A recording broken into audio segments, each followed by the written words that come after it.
live in Turkey with the latest on the devastating earthquake and the death toll rising there and in Syria.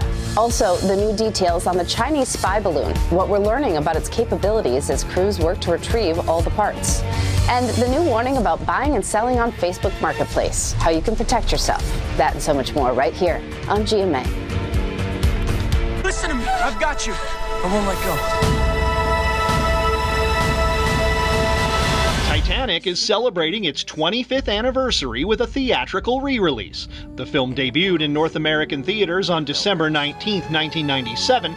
The slight delay to the anniversary release is likely, and rightly, due to James Cameron's latest blockbuster, Avatar: The Way of Water, which arrived in theaters just 3 days before Titanic's anniversary. It's interesting to have a film that's 25 years old that people still want to see and still want to go to theaters to see. That's very gratifying that the film has been embraced by the zeitgeist, not just in its moment, but generationally. And I think people know instinctively that the theatrical experience of the film will be more profound, more powerful. What do we want to do these days? If we're going to go to a theater, we want it to be kind of a sure thing. We want it to be something that we know is going to be extraordinary.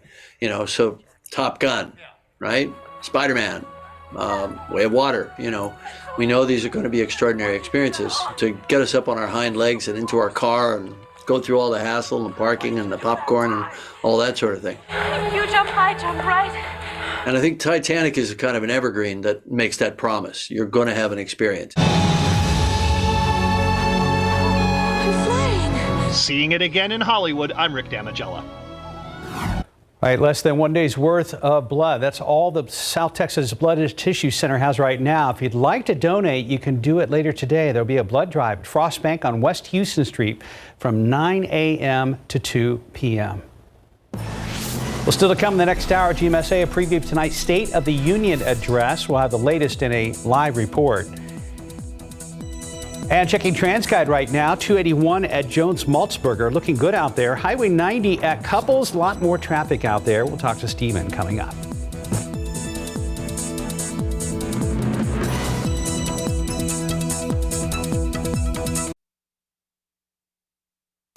Live from KSAT 12. Good Morning San Antonio starts right now. Good morning. It's Tuesday, February 7th. Thank you for starting your morning with us. We're going to get to weather and traffic in just a moment, but first, a preview of tonight's State of the Union address. President Biden, we are told, is ready to offer a reassuring assessment of the nation. His speech going before a politically divided Congress that struggles to make sense of the economy and events overseas. The president hopes to confront those issues head on. CNN's Karen Caifa is following the story this morning, and she joins us live from Capitol Hill. At Camp David with his advisors and speechwriters going over revisions and edits of this speech. And when he returned to the White House yesterday afternoon, he told reporters tonight he wants to speak directly to the American people. This is a speech that is being eyed not only for Biden's take on current issues pressing the nation, but also setting the table for 2024. With Republican House Speaker Kevin McCarthy seated behind him, President Joe Biden plans to highlight the things he views as his administration's accomplishments to distinguish his Democratic Party in tonight's State of the Union address. I want to talk to the American people and let them know the state of affairs, what's going on, what I'm looking forward to working on from this point on, what we've done. He is expected to make a call on Republicans to swiftly raise the nation's debt ceiling to avoid a devastating default that would crash an economy with a strong labor market and cooling inflation. It's not a negotiable item. It's Congress's constitutional obligation. With invited guests like the family of Tyree Nichols, the black man fatally beaten by Memphis police officers, the president is expected to address police reform and gun violence after a spate of U.S. mass shootings to start the year. Internationally, he'll likely address support for Ukraine, just shy of 1 year into its invasion by Russia. And fresh tensions with China, as Republicans criticize his administration's handling of a suspected surveillance balloon the U.S. shot down over the Atlantic Ocean this weekend. What are we going to do the next time this happens? Are we going to allow it to fly through here again and shoot it down once again to the East Coast? I mean, these are questions the White House needs to answer. This will be Biden's final State of the Union address before he makes a public decision about a re-election bid. And 2024 presidential primary campaigns ramp up. And Republicans have tapped Sarah Huckabee Sanders to deliver their official response to President Biden's speech tonight. The former Trump press secretary was elected governor of Arkansas last November. Live on Capitol Hill this morning, I'm Karen Caifa. Now back to you. Thank you, Karen. And now let's go ahead and check in with Mike. I know we're expecting rain today. Yeah, Dan, especially later on this afternoon and tonight. Grab an umbrella this morning. I mean, there had been a little bit of mist out there. I had a couple of drops, walking outside. Could we hear a rumble of thunder tonight? Yes, that is definitely a possibility as well, especially later on tonight, overnight, and early tomorrow morning. And at least we can see the skyline out there this morning. We don't have any real thick fog at all. Actually, no fog is being reported anywhere. 65, we've gone up 1 degree here in town. 63 Bernie Stage. Really consistent temperatures thanks to the cloud cover, thanks to this very high humidity. And the reason why we don't have a lot of fog, we've got a pretty good breeze coming in here out of the southeast. Just kind of be on the lookout. Whenever the wind's slacking off like around Divine, you could see a little bit trying to develop in some of the low-lying areas. But with this southeasterly wind, that's just continuing to pump in all the moisture. And so that's why we're seeing a few of these little light sprinkles, mist, drizzle out there. Mountain cedar is moderate. Mold and ash are both on the low side. And throughout the rest of the morning, we'll just have a mention, keep that 20% chance of a little mist or whatever you want to call it, sprinkle, drizzle in the forecast. And then as we go in toward noon, 67 degrees, and we'll start to see a few more just showers developing more later on this afternoon. We hit a high temperature today up to 70, and by late this afternoon going into the evening hours, right around dinner time, that's when we're going to start to also see at least the chance for a couple of showers and thunderstorms mixed in, and then especially later on tonight. And 1 or 2 of those off to the east may become strong to potentially severe late tonight, with high winds and hail being the biggest threats. We'll have some leftover rain around here tomorrow and the first part of the day. Then we start to clear on out.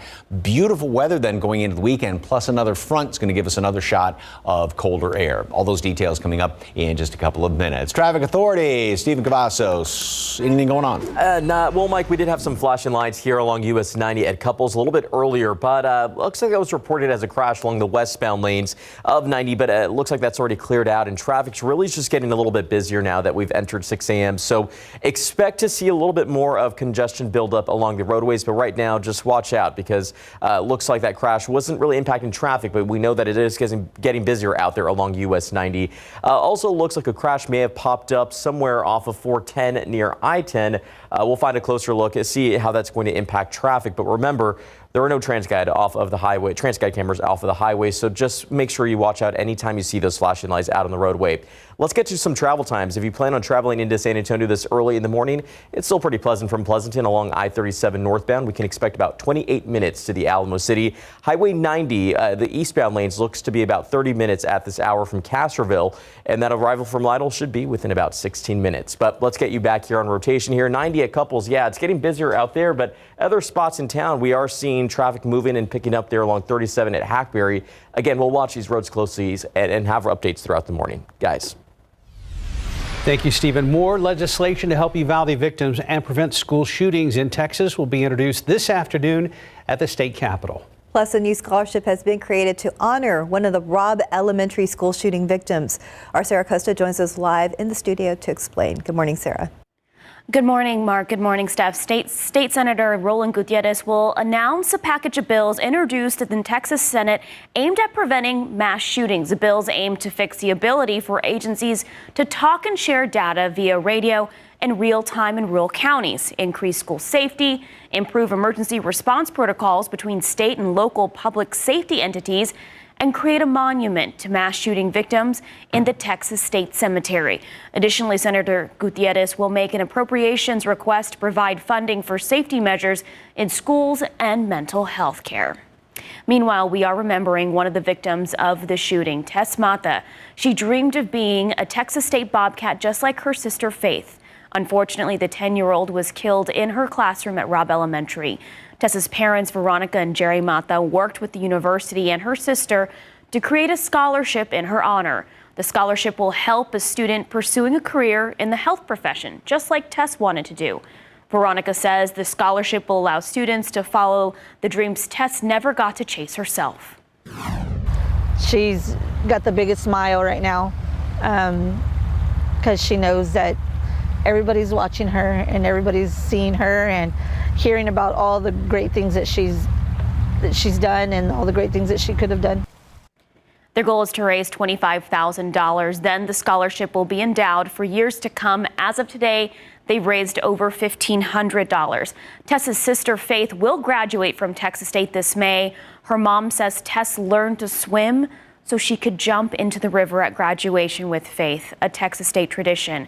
Yesterday would have been Tess's 11th birthday.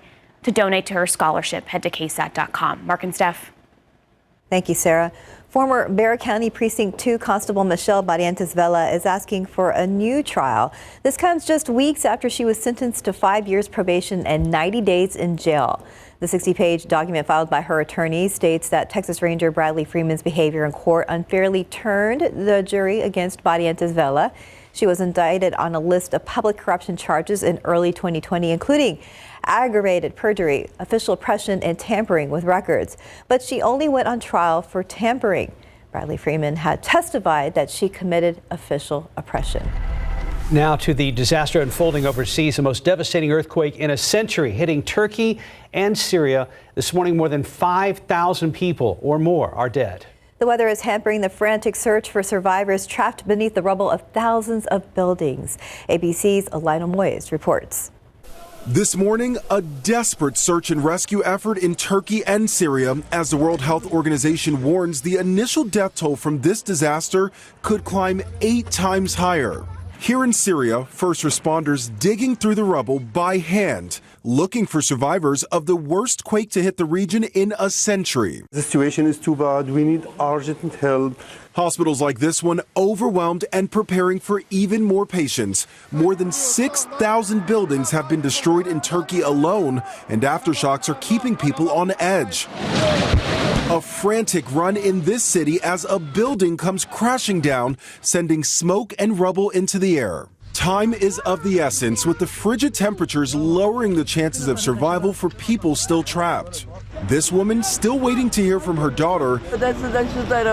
She says the bedroom was right over there. Countries around the world pledging immediate assistance. An urban search and rescue team from Los Angeles is deploying with medical teams and search dogs, joining another team from Virginia. They train tunneling, lifting heavy objects, getting concrete off of people. Having the dogs that you see behind me today are live find dogs, so they're trained to find live people under rubble. This as survivors wait in the bitter cold to be rescued. This man saying, "Speak out loud," as a woman responds, "Help, help." Turkey lies in one of the world's most active earthquake zones. An earthquake back in '99 left 17,000 people dead. But today there is an encouraging number. Nearly 8,000 people have already been rescued in Turkey. The hope is that number will continue to grow. Lionel Moyes, ABC News, New York. In Austin, the ice may have melted, but the lights are still off for thousands of people. According to Austin Energy's outage map, about 10,000 customers still don't have electricity after last week's icy weather. Austin Energy's general manager reports they have over 1,000 people working to get the lights back on. The website says, based on current information, crews are expected to restore power to nearly all remaining customers by Sunday. Another intruder has breached the home of Air Force One at Joint Base Andrews in Maryland, and this time a resident opened fire on the trespasser. Happened around 11:30 Monday morning at one of the nation's most sensitive military bases. Authorities say a resident discharged a firearm and security forces arrived to capture the intruder. It's not the first time base security has been breached. In February of 2021, a man got through the military checkpoint and onto the base. Right now, 6:11, 65 degrees. And still had a warning about buying and selling scams on Facebook Marketplace after some incidents turned violent. What you need to know to stay safe. Plus, a look at some of the stories trending now on KSAT.com, including a closer look at CBD and Delta 8. After the break, what's legal and what's not, and how to know the difference. And taking a look outside with live cam, almost kind of warm this morning at 65 degrees, but mild, not too bad, maybe a patch of fog here and there. We'll be right back. Welcome back at 6:15. In case you missed KSAT Explains last night, Myra Arthur walked us through what CBD is and why it's legal while marijuana is not. So in 2018, Texas legalized hemp products, but a legal hemp product in Texas must not contain more than 0.3% THC by weight. And that's just the basics. If you'd like more information, you can find the full video on our website at ksat.com. Just look for this story on our homepage. Also trending right now, of course, right now isn't the warmest weather for swimming, but that isn't stopping the New Braunfels Tube Chute from getting ready for its annual cardboard boat race on the Comal River. Through the chute will kick off April 29th. All boats are made entirely out of cardboard. Only seams and joints are allowed to be taped. All participants must have to last 90 seconds down the raging tube chute. For more information, just head over to ksat.com and good luck. Valentine's Day is a week from today, and the Children's Hospital San Antonio is encouraging people to send cards to kids at the hospital. Now, there's 4 card options to choose from, along with a message you can write to uplift a child's spirit while they're going through treatment. And the cards will be delivered with a small gift on Valentine's Day. For a link to send a card, just head over to ksat.com. 6:16. Let's go ahead and check back with our Stephen Cavazos. Hey, good morning, guys. Seeing a little bit of a slowdown here along 37 at Hackberry. Trying to find out exactly what's causing that slowdown, because although we have entered morning rush, it's a little bit too early to start seeing that type of slowdown along 37. So this looks like it could be the northbound lanes. As of right now, TxDOT has not reported any incidents, but I'm tracking it closely. Hopefully we'll see a better update in the next few minutes or so, but keep in mind, morning rush is here, so things are going to get a little bit busier. But getting you to the map, really not picking up any other issues. We do have that minor crash off of 410 I-10 area. You can see it right there on the map. That's not impacting the majority of traffic, so don't worry about that. But we do want you to be aware of some of the construction that will take place here along State Highway 16, not too far from where that crash is. There at Bandera Road, utility work will take place on Friday, February 10th. Should wrap on Monday, February 13th. So this will be taking place throughout the weekend. It is overnight, so plan ahead, 9 in the evening to 5 in the morning. That's when we're going to see a full closure in both directions right there at the Cedar Trail intersection. But remember, you can always head over to ksat.com/traffic for a full list of closures and reported incidents in our area. But other than that, things are moving here. But just seeing a slowdown this early in the morning along 37, a little too early for that. So we're going to have to find out what's going on out there. Quite a few brake lights out there. Thank you, Stephen. So you can't cover that boat, the cardboard boat, with tape, like duct tape, but you can cover it with like paint or seams and joints only. Can you paint it with an epoxy? I don't know or if the something, cardboard or? has to remain uncovered. I don't know if you can. Because that would, I mean, it seems like it'd fall apart pretty knowing quick. you'd be like, "What? This is just Flex Seal." And again, I'm just, and he'd be like a bobsled going through there. Fun. So look, he's already figuring it out. All right. First things first, though, before we do any Flex Seal on cardboard boats. 63 degrees this morning. Temperatures are not going to be moving. It's almost kind of a dampish cool out there just because of all the extra humidity out there. And there's some mist. Fog's not a big issue, just kind of be on the lookout for it, though. And then 70 later on this afternoon, and we'll have a few more showers trying to pop up around here. So grab an umbrella just to keep it handy. You might want to Flex Seal the umbrella. No. And you'll need it definitely overnight and tomorrow morning. It's going to be a damp commute as we go into work and school tomorrow. More on that in a moment. First of all, yesterday's sunset was absolutely spectacular. We did see enough sunshine out there to really make things nice and dramatic looking. So gorgeous. Thank you for the KSAT Connect picture.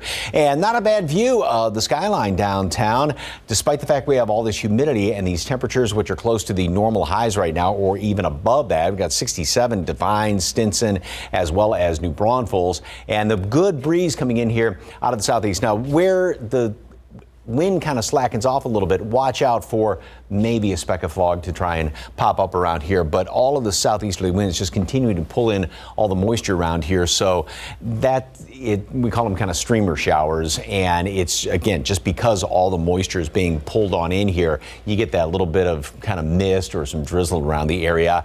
Not anything really substantial as far as showers, however, this morning. But then by early afternoon, we start to see a few more popping up around here.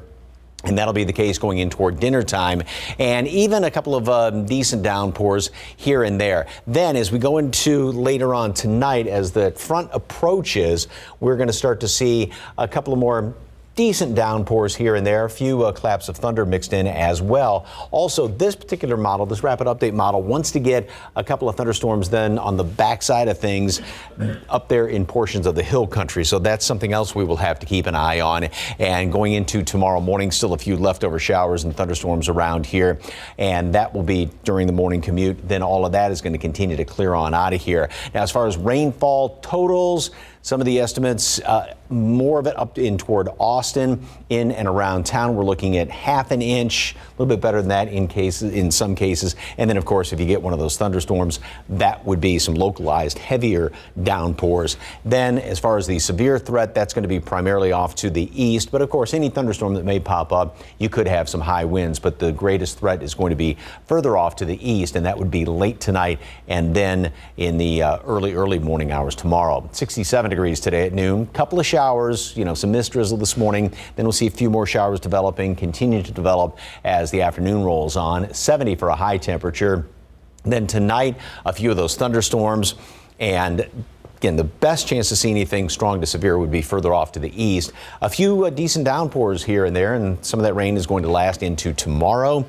So we're looking at a wet commute tomorrow. 65 for a high temperature. Front moves through, so that keeps us a little cooler. And then we clear on out. Gorgeous through at least Saturday, more clouds on Sunday, but we get a secondary shot of cold air. So down to 37 Friday. Freezing on Saturday, only 60 both days. Looking good for San Antonio Coffee Festival Saturday over at Travis Park. Nice hot cup of coffee would be a really good idea. So. I'll see you guys out there. 621, 65 degrees. And just ahead, Google is about to start testing its own AI technology for chat. That's coming up in your morning consumer news.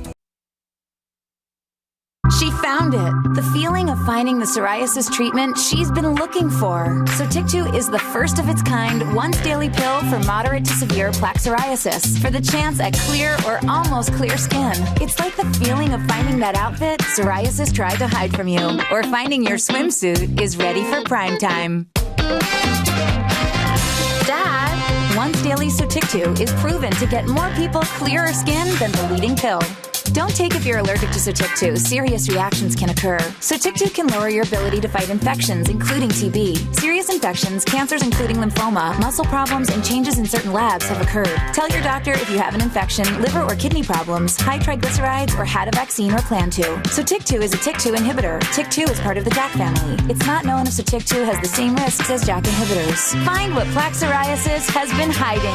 Ask your dermatologist about Sotyktu for clearer skin. So clearly you. Sotyktu.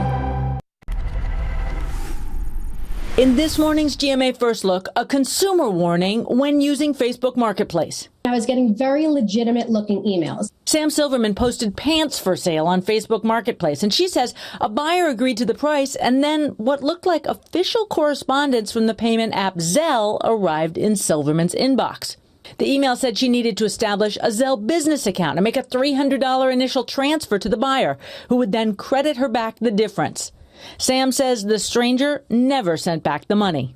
We've had reports on our scam tracker, items not being what they're supposed to be. In some cases, people sometimes don't feel safe selling and buying in such a public forum. And coming up at 7 a.m., if you use Facebook Marketplace, we'll have the expert tips you need to keep you and your money safe. With your GMA First Look, I'm Becky Worley, ABC News, New York. Now to your morning consumer, the artificial intelligence race is heating up. Google is rolling out Bard, a rival to ChatGPT, which can write essays and pass law school exams. And if you're not troubled by any of that, okay. Google plans to roll all this out to the public in the coming weeks after testing it with a small group.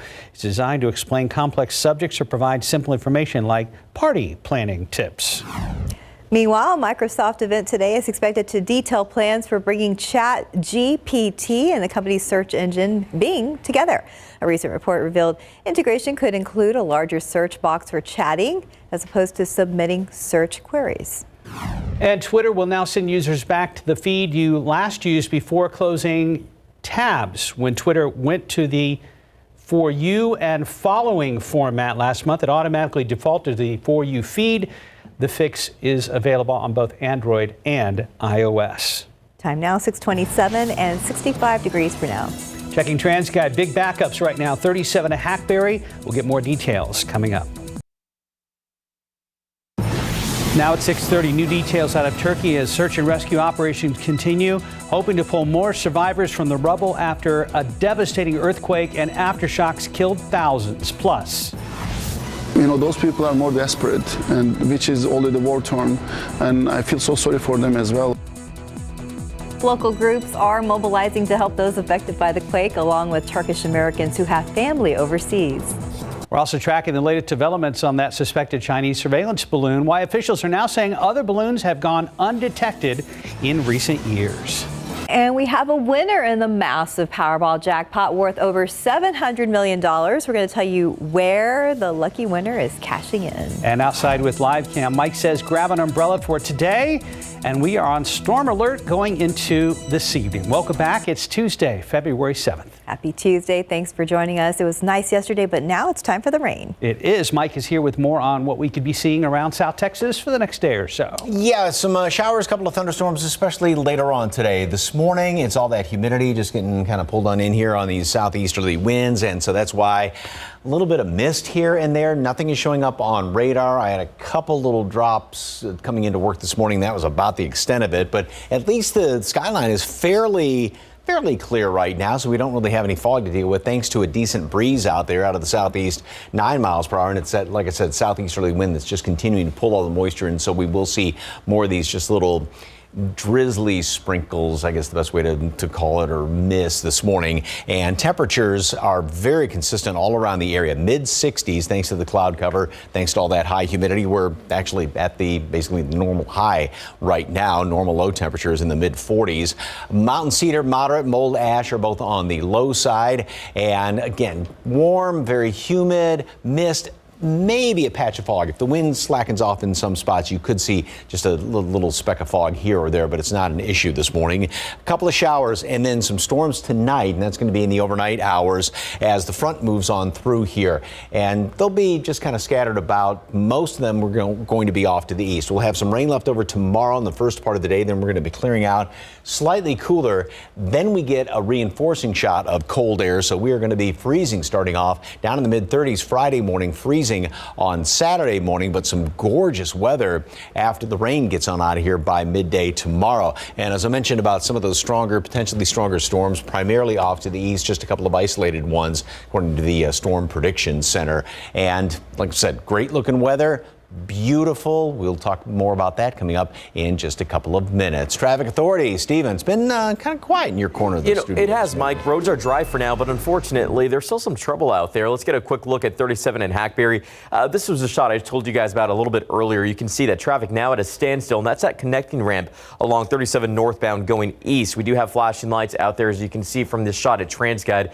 Right now, we have not heard any reports of a crash, but it looks to be the case at this point. So for right now, I'm going to label that as an incident along I-37 northbound going east toward I-10, and you can see that buildup taking place out there. So right now, that seems to be the only major problem for folks maybe trying to commute into San Antonio this early in the morning, but it does look like we may have had another incident that popped up a little closer into 410 I-10 area on the east side. So we'll find out what's going on there, but at this point, this does seem to be the main headline on the roadways. 37 in Hackberry, an incident is causing traffic along the connector ramp to come to a standstill, but it does look like that we do have one lane at least open with traffic barely getting on by. We'll hopefully have a better update, but keep in mind, morning rush is here, so we're going to see a lot more folks out there. We'll get the information you need to know before you go coming up in the next few minutes. Mark? Stephen, thank you. The death toll from that 7.8 magnitude earthquake and multiple aftershocks that struck eastern Turkey and parts of neighboring Syria continues to climb. Sarah Costa joins us live in the studio with the latest from Turkey and what a local nonprofit is doing to help. Good morning, Sarah. Good morning, Steph. Good morning, Mark. Rescuers raced Tuesday to find survivors in the rubble of thousands of buildings brought down by that 7.8 magnitude earthquake and those multiple aftershocks that struck eastern Turkey and neighboring Syria, with the discovery of more bodies, raising the death toll to more than 5,000 people. Countries around the world dispatched teams to assist in the rescue efforts, and Turkey's disaster management agency says more than 24,400 emergency personnel are now on the ground.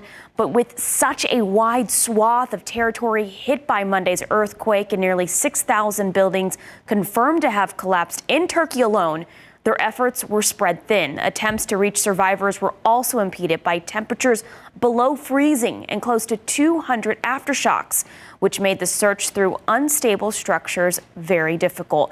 Now, we spoke with an event coordinator for the Raindrop Foundation of San Antonio.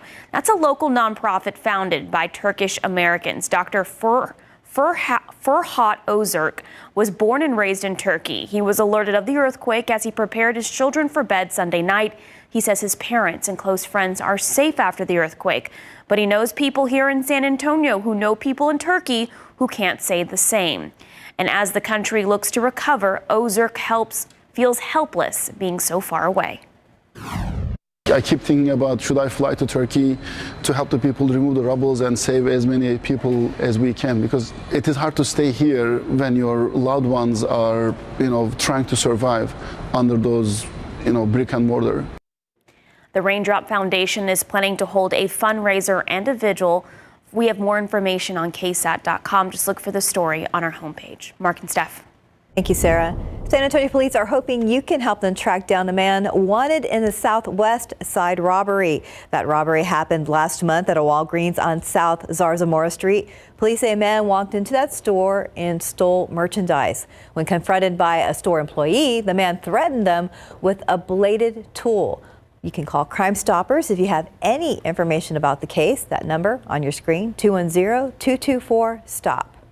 The South Texas Blood and Tissue Center is in desperate need of donations. Last week, winter weather is partially to blame. Inventory is low because organizations had to cancel blood drives and people canceled donation appointments.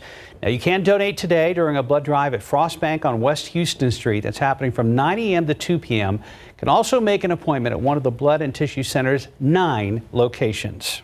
Also today, several luxury vehicles will be included in the upcoming San Antonio Police Department vehicle auction. 4 BMWs, several pickup trucks, and more will be available for bidding during that auction. So registration will be from 3 to 6 p.m. Gates open at 5 p.m. and the auction begins at 6. So we have the full list of vehicles and other information on our website at ksat.com. When your other morning headlines, new details overnight about that Chinese spy balloon shot down by the U.S. military over the weekend. The incident is revealing troubling gaps in U.S. intelligence gathering, raising concern in Washington. ABC's Jacqueline Lee is tracking the latest. This morning, the surveillance balloon shot down over the U.S. is helping reveal new information about China's spy program. Officials say the 200-foot-tall balloon had propellers and a rudder, along with a self-destruct capability that went unused. A senior U.S. official says similar Chinese spy balloons have flown over more than 40 countries, with China relying on people mistaking them for weather balloons. The official tells ABC News the Chinese realize that between satellites and the normal altitude of airplanes, there's an area where you can gather intel. This has exposed gaps in our intelligence. Perhaps most concerning, officials say 4 previous balloon incidents in the U.S. in recent years, dating back to the Trump administration, initially went undetected. The White House eventually briefed Congress about them in August. There have been at least 4 incursions in recent years. They were very different. They were off the coast of the U.S. and very brief. But what's frightening about this is the U.S. military had no idea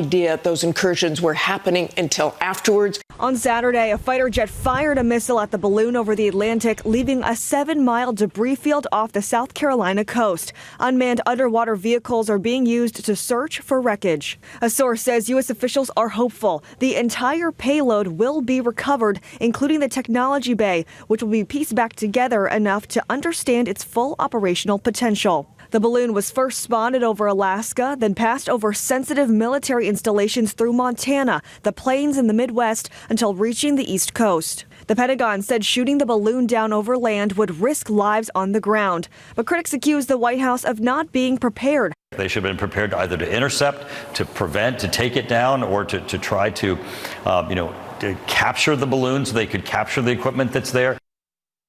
A senior U.S. official says a certain group inside the Chinese army controlled the balloon. Jacqueline Lee, ABC News, New York. Someone in Washington State overcame the odds last night to win the estimated $747 million Powerball jackpot. It was the first Powerball win since November 19th of last year. That winless streak allowed the prize to grow until it stood as the 9th largest in U.S. history. Now, according to the Texas Lottery, someone over in the Houston area managed to win a consolation prize of $2 million. So now the jackpot for the next Powerball drawing Thursday night has dropped down to $20 million. Time now, 6:40 and 65 degrees for now. Important news this morning if you're getting ready to start working on your taxes. After the break, what you need to be thinking about right now.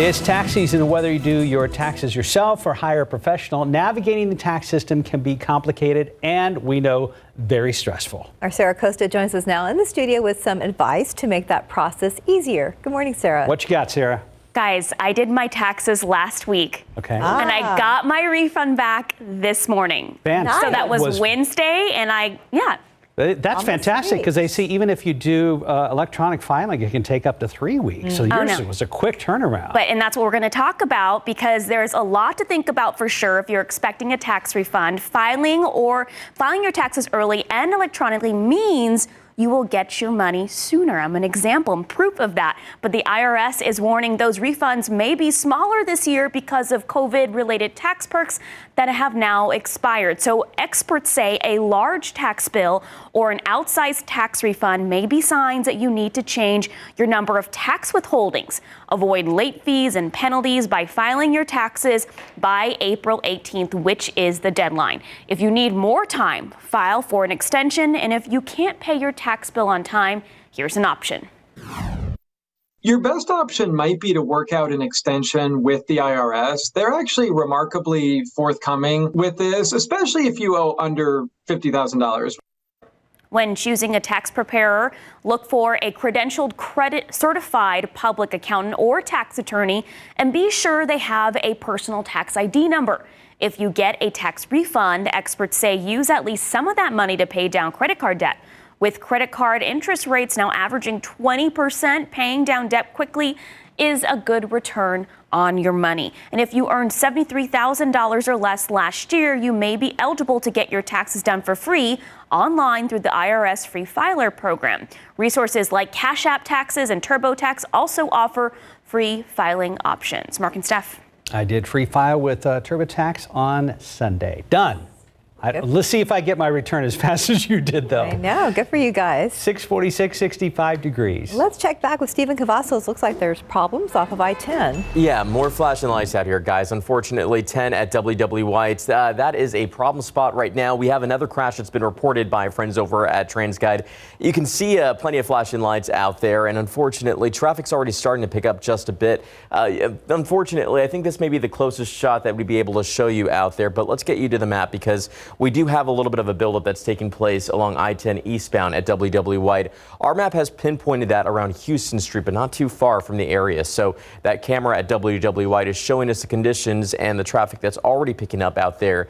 And unfortunately, things don't look any better here along 37 northbound at I-10 eastbound. We do have that crash that's still causing some problems. Earlier, we reported that as an incident, but it looks now like TxDOT has labeled that as a crash. So this is what we're going to see a little bit more of as the morning commute does get rolling now. A little bit more slowdowns, and of course those incidents that we're tracking here in the traffic lab. But again, the problem here is going to be 37 at Hackberry.